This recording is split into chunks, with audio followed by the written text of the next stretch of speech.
We all feel like giving up sometimes.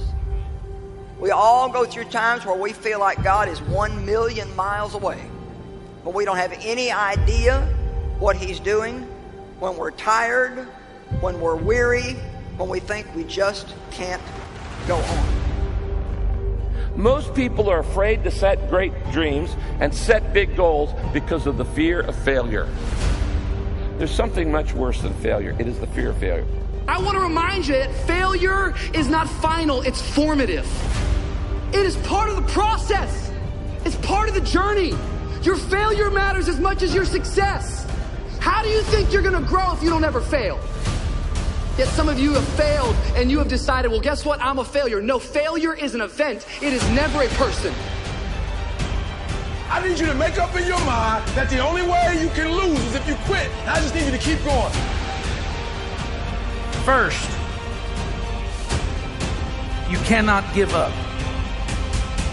When you enter into your long season, you've got to give it all you've got. When people go into a season of struggle, the first thing that they want to do is take a sabbatical. But whenever trouble comes, the only way that you can get through trouble is work your way through it. Make a declaration to yourself. Declare all-out war that you're going to get out of this rut. I suggest to you that if you are facing a challenge, don't stop. Stay busy. Work your plan.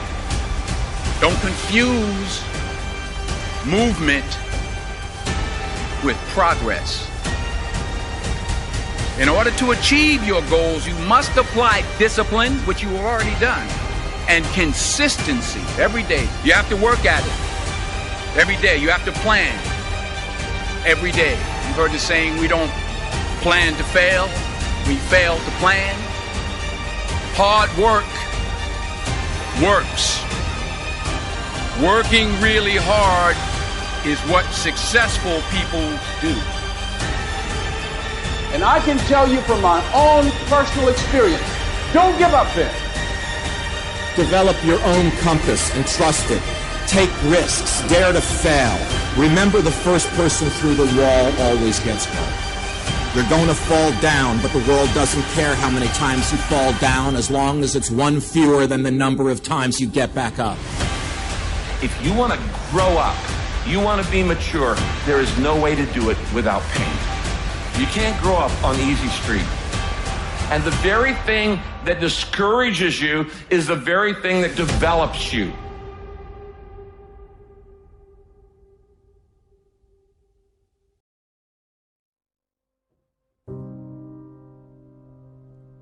Make one room in your house as beautiful as possible. That's what I'm writing about now. I talked a lot already about the necessity of cleaning your room, which is, in some sense a foolish piece of advice because it seems so obvious, but it's not obvious at all. And you'll find if you try it, especially if you're in a household that's not very functional, that you'll encounter obstacles that you couldn't imagine existed while you're trying to put your life in order. And you can take your surroundings beyond order and move towards beauty, and that's unbelievably useful because, well, beauty calls people to their higher being, I would say, and to make friends with beauty is to introduce yourself very carefully to one of the mysteries of life that make it worth living.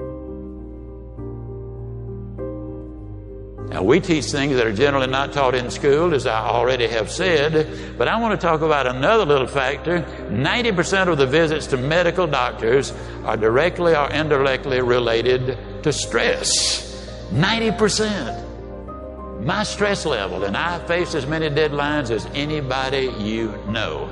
It's always a book production, a class I'm teaching, a seminar I'm presenting, and each one of them requires time and concentration. Example, how many of you feel like I've made this talk before? Can I see your hand, please? Several hundred times. I made it yesterday. You know what I did between yesterday and today? I spent over 6 hours getting ready for today. You see, I think it would be arrogant if I thought I could stand up and spit it out just because I did it yesterday or hundreds of times.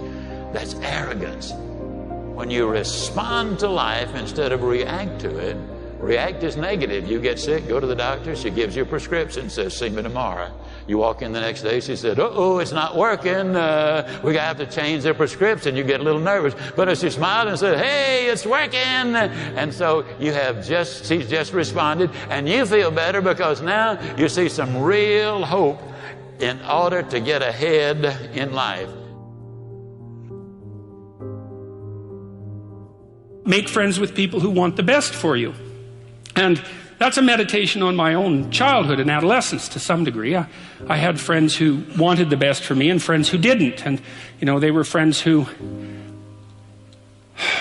some of them were aiming up and some of them were aiming down. And if you have a friend that's aiming down and you do something that's aiming up, then they're generally not that happy about it. They try to top your accomplishment with one of their own, hypothetical or real, or put down what you're doing, or offer you a cigarette if you're trying to quit and you've kind of done that successfully, or a drink if you've been drinking too much and are trying to stop being an alcoholic, or they're cynical and bitter and devoted towards no good. And sometimes that's family members too, and sometimes it's even part of you, But this chapter is an injunction to people, is like you have an ethical responsibility to take care of yourself, you have an ethical responsibility to surround yourself with people who have the courage and faith and wisdom to wish you well when you've done something good, and to stop you when you're doing something destructive.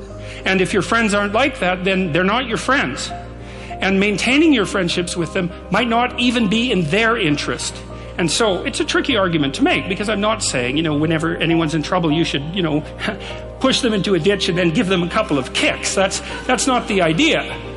The idea is that, but I had a couple of rules I didn't write about. One was be careful about whom you share good news with, and another was be careful about whom you share bad news with. And those rules ring in people's minds quite quickly.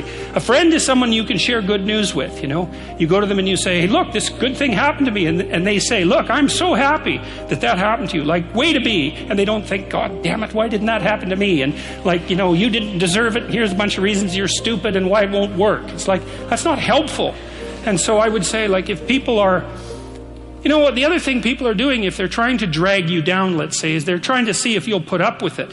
Because they have this idea that maybe life isn't worth living and things aren't good, and that if they can besmirch, let's say, to use an archaic term, something that's pristine and good, then they demonstrate to themselves that there is no true ideal and that there's no necessary reason to be responsible and to strive forward.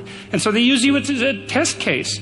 I'll just push you down into the low lobster bin and see how you respond. And if you put up with it, then my cynicism is fully justified.